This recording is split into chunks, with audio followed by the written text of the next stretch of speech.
Hi everyone, today I'm going to show you one of my favorite online resources. It's called PhET. It's put on by the University of Colorado and it provides interactive simulations across the math and science disciplines.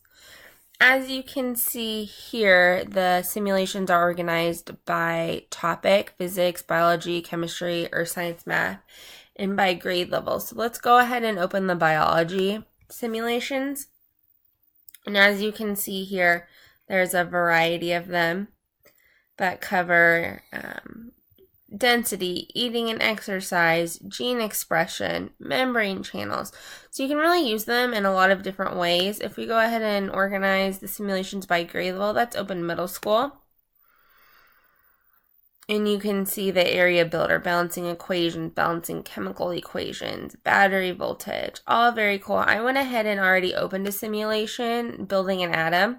So here you'll drag the different parts of the atom into the simulation. And as you can see, we have a proton and a neutron, and it's going to be a hydrogen ion. Let's go ahead and drag our electron.